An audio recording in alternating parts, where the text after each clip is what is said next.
Allez, voici parti dans cette scrim, dans ce premier match de cette scrim. La team Azeri contre la team Groundbreaker. En phase de draft actuellement.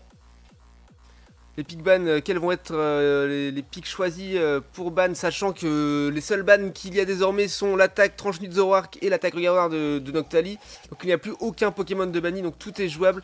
Et on part sur un Girly d'un côté et un Zacian pour la team Groundbreaker. Bon, sachant que ban Zacian, alors oui, mais d'un côté, est-ce que c'est legit de le faire maintenant, sachant que toutes les équipes qui jouent des tournois ne le jouent pas du tout, puisqu'il était ban jusqu'à très récemment. Donc pas forcément legit de ban ça tout de suite, mais après, ils n'ont pas envie de tomber dessus, ça se comprend.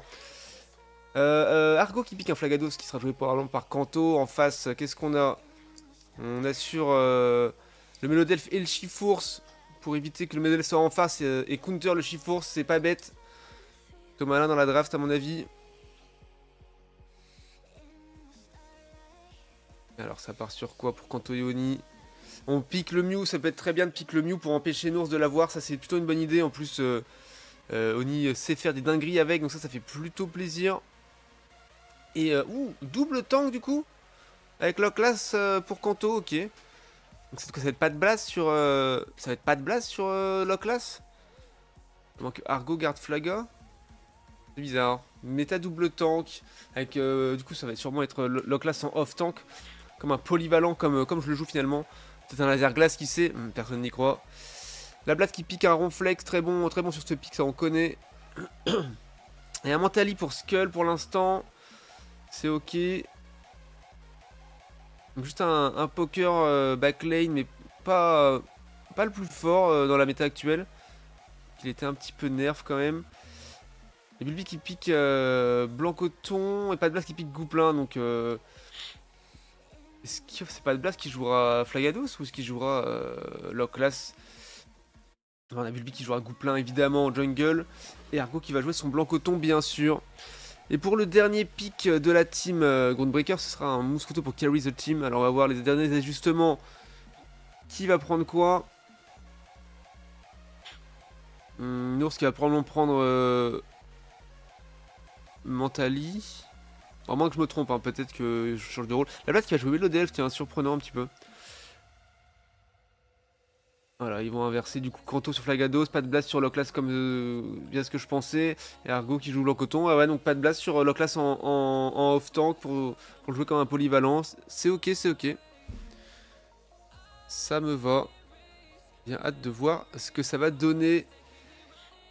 Alors ouais, double bandeau cuillère, exactement comme je le joue avec potion du coup. Moi je joue vitesse plus, c'est vrai, parce que je cherche plus à les chase les ennemis, mais c'est vrai que potion pour la classe c'est vraiment très fort, surtout que ça revient très vite comme objet.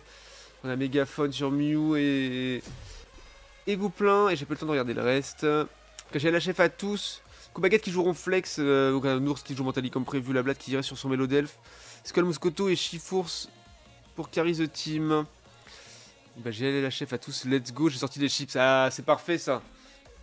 Un paquet de chips, une petite bière ou sans alcool, c'est comme vous voulez, mais en tout cas, régalez-vous. Parce que le beau jeu commence maintenant. On va suivre tout de suite la routine top lane bien sûr, parce qu'un Loclas, on a envie de le voir. Hein. Même si ça stack pas du coup cette fois-ci, tac, hop. Et on suit ce cher pas de blaze. Allez, montre-moi du beau jeu, hein. Je vais être attentif. Car c'est quand même mon main.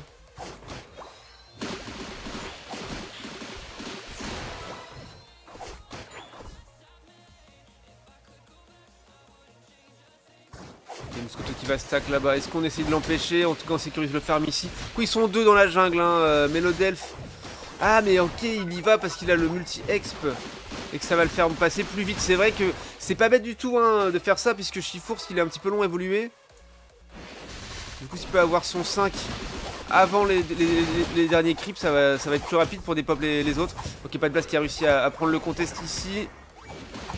Alors qu'il a pas eu finalement. Bon, ils ont mis du score. Là, par contre, on a eu le contest ici pour sécuriser le farm contre Melodelph. Ça, c'est bien joué. Et Mousqueto qui était tombé, hein, qui est en train de revenir. Chifours qui a évolué, ça y est, il va arriver. Gouplin qui est là aussi pour la décale, pour le gank. On va recommencer à regarder les titans qui arrivent dans quelques secondes. Et Chifours qui va en bas plutôt du coup. Alors, il va falloir faire attention, les petits potes. Pas trop aller deep. Les titans qui sont apparus, ça va être joué très vite à 3v2.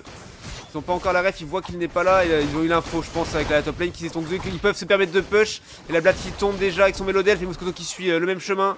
Allez on push, allez maintenant on va regarder. Hop hop, tout de suite. Voilà on a fait tomber Kanto malheureusement à 3v2, c'était logique. Et Oni qui essaye de sécuriser son farm mais il est un petit peu loin, c'est trop tard. Scaris the team avec son chiffon qu'il a eu, ça remet du score. Un petit peu de stack, on met un soleil bien placé, ça fait du mal. Et oh, petite jolie ébullition pour l'empêcher de trop reculer, mais c'est trop tard. Il repart faire sa rota. Bulbi qui est aussi dans sa jungle. Et ça cherche à invade hein, avec pas de blaze. Attention, tout seul contre 3. Malheureusement, il va probablement tomber malgré la régène de Zinsk. Ouais, ça y est, c'est trop tard. Tué avec le last hit de la Blatte et son Mélodelph. Petit ton du mid à 8. Ouais, pas mal des pop par Oni, ça c'est bien joué. On met une boosted auto sur Chifour, ça c'est propre. Par contre on se fait chase dans la jungle. Attention ils sont 4. Ouais joli coup de Argo. Je balance une petite boule de pollen bien placée. Allez on reprend du farm. On prend la pause. Non pas ce genre de pause pardon. Allez. Et l'objectif botlane qui va... Enfin, les deux objectifs vont apparaître quelques instants. Une vingtaine de secondes, les Tétons qui sont là désormais sur chaque lane. Alors c'est joué directement en haut. Enfin pas de place Argo tout seul, Oni qui dépop, les petits Tiltons, l'Altaria va être pris par qui. Et Chiforce qui tombe, ça c'est bien joué. On a réussi à choper Kanto qui réussit à choper le Mentali derrière, c'est pas mal du tout. Attention, par contre on concède un kill là-dessus. Mais l'action était pas mal, permet de prendre de l'avance. De pouvoir espérer faire un peu de kill, de free kill avant d'attaquer le Régistyle. Allez, ils sont désormais 4v3, Mentali, Chiforce qui sont de retour, Flagados, cher Kanto qui est sur la route pour revenir, c'est entamé par la team, on est en train de le flip, c'est quasiment joué, attention, un ult de Gouplin peut-être, et trop tard, ça a été smite par Mentali, avec son choc psy je crois, je n'ai pas fait attention, l'ult Gouplin juste un peu tardif, mais attention, on arrive à choper peut-être le ronflex, voilà, c'est fait, avec la... C'était quoi comme spell? C'était feu ensorcelé de Bulbi, ça c'est bien joué, on a fait tomber aussi Moscoto, Mentali, Oni joli double kill, c'est propre. Et allez on dépop le T1 tout de suite, on prend le large, on prend l'avance, 138 à 44, désormais c'est pas mal du tout. Allez Chifours ouais, qui prend les tiltons middle, mais il recule après avoir pris les tiltons, il laisse l'Altaria au Azeri pour ne pas perdre trop de life, surtout de faire sa petite rota jungle que Ronflex avait entamé, ok. Maintenant on prend les positions pour aller jouer le Régie et l'Eki. Bulbi qui a fait sa rota également. Pas de Blaze et Oni qui sont encore un peu bas et qui vont arriver dans quelques instants. Pas de Blaze qui a déjà son œuf, donc l'ult. Donc il arrive sur Chifours, attention, une Chifours qui a ult également avec déluge de coups. Et attention il s'en sort pas, oui joli ult de Gouplin bien placé qui l'a empêché de s'enfuir et qui tombe du coup, c'est pas mal. Et Kanto qui zone très haut pendant que la team joue le Régie et l'Eki c'est propre. Attention ça arrive fort. Pas de blast, faut zoner aussi, un petit bulldo peut-être, attention, oh la double barrière, avec, et oui c'est joué par pas de blast, joli coup, joli bulldo hein, vers le Rigeki qui était en train d'être push par la double barrière de Ronflex et de Mélodelph avec Métronome.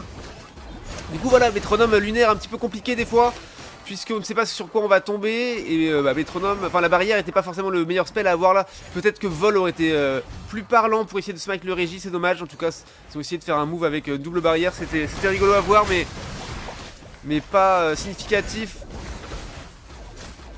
Est-ce qu'on va essayer de le rentrer? En tout cas on fait un push à 5. Chifours qui arrive en dessous, attention ça va faire mal.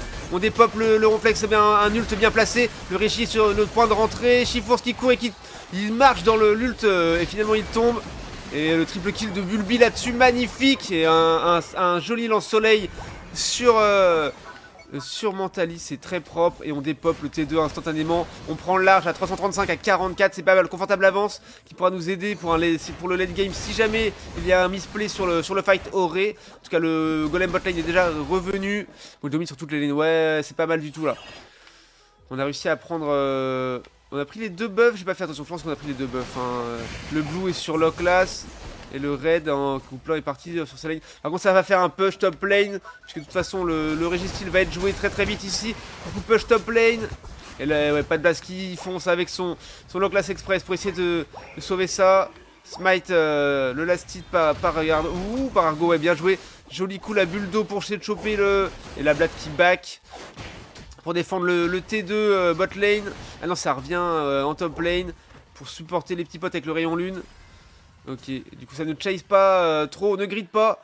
On a l'avance, c'est confortable, on va reprendre du farm. Par contre, le qu'il n'y a pas de farm du coup, puisque les terrains n'ont pas été dépop. Ça c'est dommage, donc il faut prendre le farm là où on le trouve. Il reste bien coordonné, il faut juste éviter un excès de confiance et normalement c'est win. Exactement. Exactement, tant qu'on verrouille bien le farm, le Rigileki qui est là, il va falloir jouer très très vite, si possible. Comme ça on fait une diversion pour récupérer du farm et aller en jungle par exemple. Chifours qui arrive, attention. Moscoto qui est en train d'essayer de level up. En termes de niveau on est quoi? On a Gouplin 13, Chifours qui n'est que 11 alors que c'était le jungler, hein, un gros retard. Pas de Blaze qui est off-tank qui est niveau 12 et Moscoto 12 également. Par contre pour ce qui est du carry et du soutien du tank, ils ont un niveau de plus. Mentali qui apprend son 11 à l'instant. Et ça fait un push... on va regarder ça tout de suite, un push bot lane du coup. Et ça le dépop. Combien de score? Beaucoup. Si, c'est combien il a mis Moscoto? J'ai pas vu. 42. Donc ouais, une trentaine de points d'overscore. Quand même pas mal pendant ce temps là. On fait le Rigileki. Par contre, ça go invade jungle. C'est dommage parce que ça, pour sécuriser le farm, c'est un petit peu compliqué. Ils auraient pu prendre directement la rivière. Hein, les Groundbreakers, mais ils préfèrent retourner défendre. La plate qui est là, il a pris l'info, mais Rigileki. Et il le tempo à fond. Hein. Ils le tempo à fond, ils veulent pas le jouer, ils veulent le jouer le plus tard possible. Dès qu'ils arrivent pour push. C'est malin de faire ça. Hein. Allez, maintenant faut le jouer, voilà, ça y est, c'est fait. Ult de Mentali qui tombe juste après, attention, non, il ne tombe pas finalement, c'est ça y est. Bulbi a réussi à le choper derrière, il tombe. C'est un timing d'ult, ah oui, joli lance-soleil qui fait tomber Moscoto, le chiffon sur le chope aussi. Et allez, est-ce qu'ils veulent push complet? Ils ont pas beaucoup de points, mais ça pourrait être intéressant de push, le rentrer, de mettre les points et de se barrer. Et de ne pas le jouer forcément le fight ou le Rayquaza, en tout cas de le défendre. 335 à 163, ils ont l'info qu'ils ont plus de 100 points d'avance. Ils le savaient déjà, mais bon, ils ont l'info. Joli coup de l'ult Gouplin sur le T3 qui ne va pas faire de soin du coup pendant le timing d'ult. Et Chifours qui... Moscoto qui tombe également. C'est le pentakill instant. Le Rigi qui est rentré. On met du point. Ça valide. On prend complètement le large. Et maintenant, même si on perd le fight Rayquaza, ils ont FF. Voilà, ils savent que c'était perdu. Bravo, Team Azerium. Très bien coordonné. Très belle démonstration de beau jeu. Jeu solide et logique. C'était vraiment bien joué. Incroyable. Regardez, incroyable, ouais, c'était très propre, très bien mené. Et voilà, la temporisation sur le Rigileki, très belle méta. Hein. Il voulait pas se découvrir pour y aller. Peut-être que la blatte aurait pu tenter avec son Mélodelph d'avoir un métronome lunaire et de faire un vol dessus. Mais même il l'aurait vu passer, il l'aurait tué, c'était trop tard, c'était compliqué. Et du coup, ouais, bien joué de faire ça, de pouvoir le tempo pour le faire avancer juste avant le fight Auré et avoir les points doublés quand il rentre dedans. Non, et puis l'ult Gouplin sur le T3, parce qu'il faut savoir que l'ult Gouplin empêche les T, soit 1, 2 ou 3, de faire leurs soins. Donc, du coup, c'est juste légendaire. Alors, hop. Un skill pour Bulbi incroyable, hein. 5 pour pas de Blaze, 6 pour Oni, ça fait 24, 28, 29 kills, pris pour 3 concédés, ah ouais, très fort en termes de dégâts, 64k pour Bulbi de dégâts, 84 pour pas de Blaze, pas beaucoup tanké parce que pas beaucoup mort finalement, 47k de dégâts pour Oni, quant aux 34k de dégâts, 38 de tank, et 43k de soins pour Argo. Bah GG à tous, en tout cas c'était légendaire.